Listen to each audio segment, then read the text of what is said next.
Aşgabatyň 15-nji orta mektebine mektep ýolu başçylary mugallimler bilen 26 sentýabrda ýörüýte ýygnak geçirip mektebiň çägine bolup geçýän wakalar barada Azatlyk radiosynyň maglumat syzdyrylmagynyň öňüniň alynmagyny maslahat etdiler. Şeýle-de mektep müdiri mugallimlerden okuwçylaryň mektebe smartfonu getirmegine girdilen gadaganlygyň berja edilmegini talap etdi. Bu ýygnagyň edil öňü tirasyna Azatlyk radiosy 25 sentýabrda ýerli habarçylara salgylanyp ýurdun köp sanly orta mekteplerine, şol sany paýtagtda ýerleşen 15-nji orta mektepde awatlaýyş işleri üçin okuwçylardan pul toplanylýanyny habar berdi. Bu habar bilim resmiýetlerini we mektep ýol başçylaryny ýynjylykdan gaçyrdy. Azatlyk radiosunda ýaňy ýakynda mektepde okuwçylardan pul ýygnalýanlygy barada tanqidi maglumatlar agzaryp geçildi.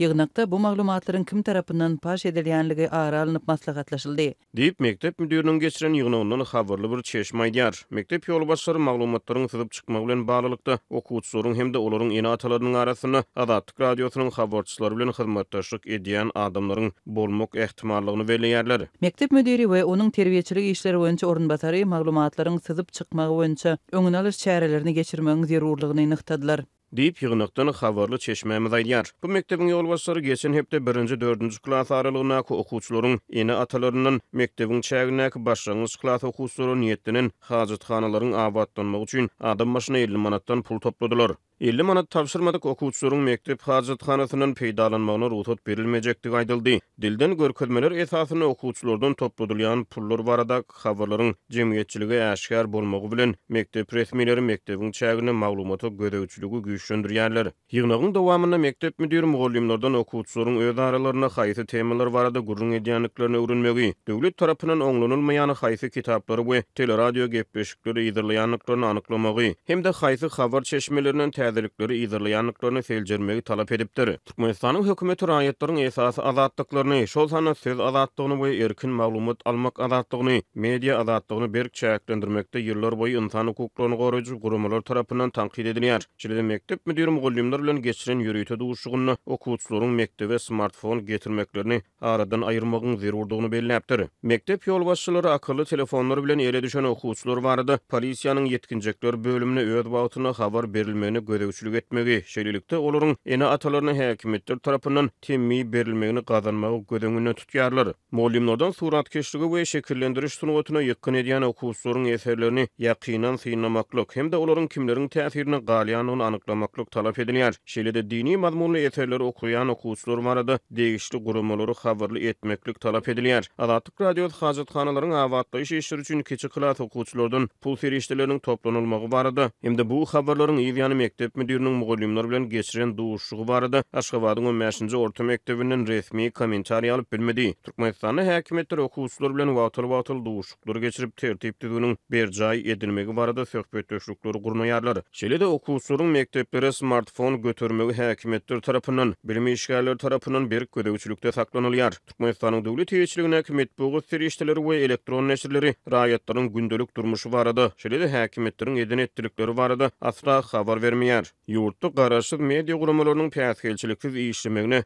ruhsat berilmeýär.